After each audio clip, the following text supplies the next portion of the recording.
What's going on, Spitfires? Welcome back to another episode of the Spitfire Podcast. I am your host, Lauren Lemunyon, the Spitfire Coach, and thank you so much for listening to another episode. We keep coming back. No one's told us to stop yet.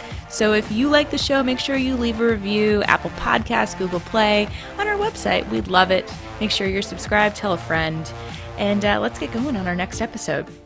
Today, we are talking about changing our relationship with time.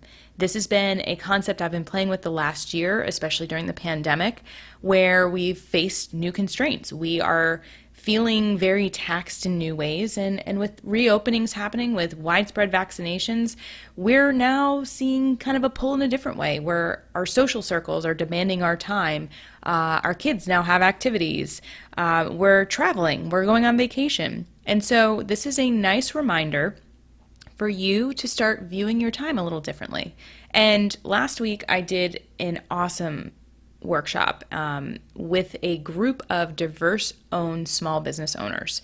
The most inclusive, creative, vulnerable, open, forward-thinking, progressive, legacy-building owners I have ever met. And within 5 minutes, I had goosebumps. And I think that probably continued over the 2 days. But we talked about what would it mean to change the way that you view time. And so first I asked, what would you describe your relationship with time being as? And so it was not enough, never where I need it, or scarce, running out.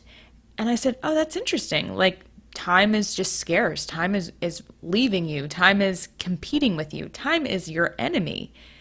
And so I posed the question of what would it look like if time was your BFF? Meaning, what would you do if time was your best friend? And the light bulb started to go off. Well, first they thought I was a little crazy, but that's typical for me. But if it's not your BFF, so it's not your bestie, but what would you do differently if you could partner with time? If you realized and understood that time was going to be here, time was going to exist, and what were you going to do with that time? The reality is we overestimate what we can do in a short amount of time, and we underestimate what we can do in a longer period of time. There's a theory to it. I don't know what it is, but Bill Gates has a quote about it. But we have time. Time exists. But how we spend our time is up to us.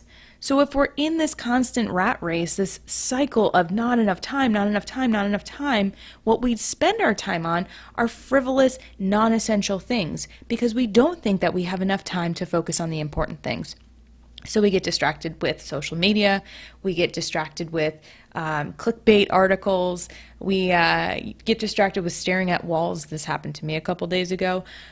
But if we understand proactively, intentionally and deliberately, and we're actually present with it, we can understand that within our day, we have time. Whether it's 5 minutes, 20 minutes, an hour, we can make time by creating structure, by creating boundaries, by being intentional about it. I'm going to use intentional a lot because we are kind of passive in thinking that time is happening at us. We feel powerless and out of control. And so I gave the participants the visualization of, I want you to imagine that you are in the car with time and your hands are on 10 and 2. If they're not, then who's driving? Who's driving your day? Now, if you say your boss controls your time or your clients control your time, how do you shift that? How do you start to see yourself in more control of those pockets of availability? And so one of these exercises, an equation that actually works really well, is called the ERA. It's something that I designed during the pandemic to help people feel more reasonable and realistic with their expectations of productivity. So the E stands for energy. So how much energy do you have in the tank from 0 to 100%? If you didn't get a lot of sleep the night before, you may be operating on 50% of the tank. Or maybe you just got out of a series of back-to-back Zoom meetings and you're at 20%. You're just like, woof.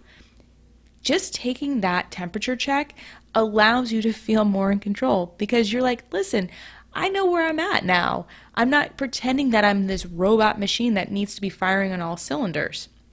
So that's energy. 0 to 100%, write it down. Then you look at your resources. So Do you have the experience, the expertise, the tools in order to get what you need done? Now, this is a hard thing when you're working alone. You might feel restricted. So then the question is, well, if it's that important and you don't have the resources, what is it that you need in order to accomplish it? Where can you invest in yourself? Where can you look for outside vendors? Where can you do a little research? So look at that from a scale of 0 to 100%. Be realistic about it. So maybe you're going into podcasting, but you have never done it before. You have an idea for a podcast, but you've never purchased a mic. You don't know how to upload it. You don't know how to structure the content. You might be at 10 to 20%. Be realistic about it. And then you can also be realistic of what would it take for me to move that 30% or move that 40%. And that's going to give you a game plan. There is truth in numbers, and when we can be realistic about them, it gives us insights on where the gaps are.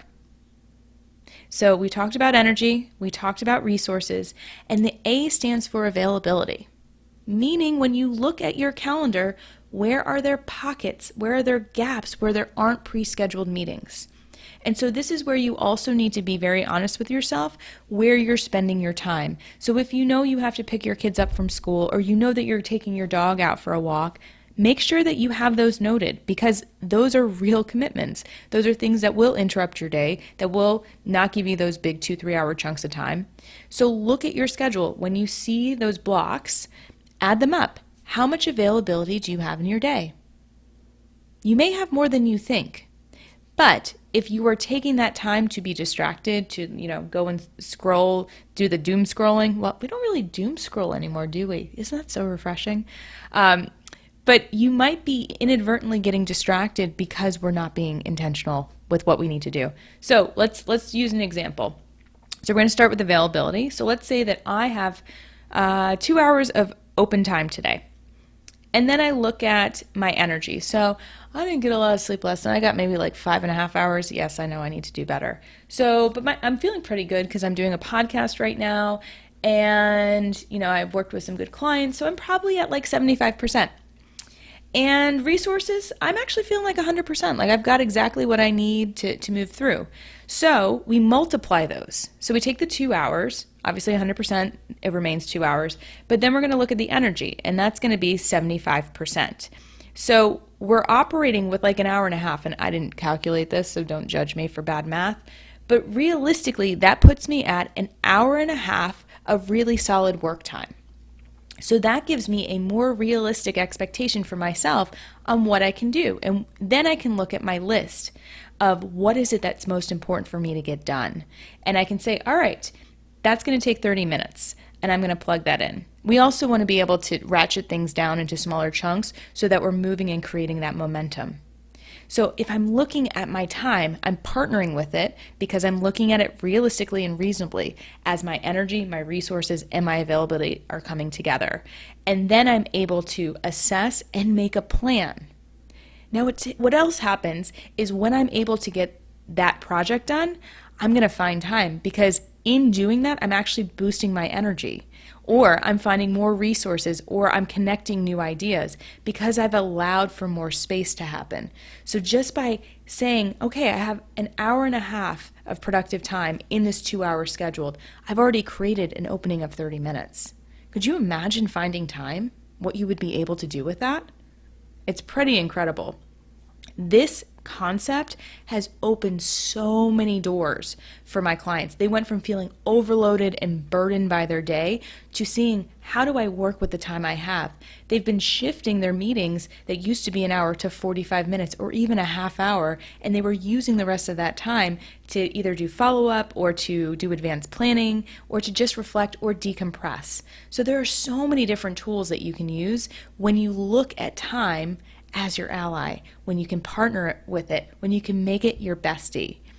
And this may be like a crazy concept, but I promise you, you try it out, it will start to open more time up for you. You're going to feel more momentum. You're going to feel like things are starting to shift because you're in control, because you're empowered throughout your day.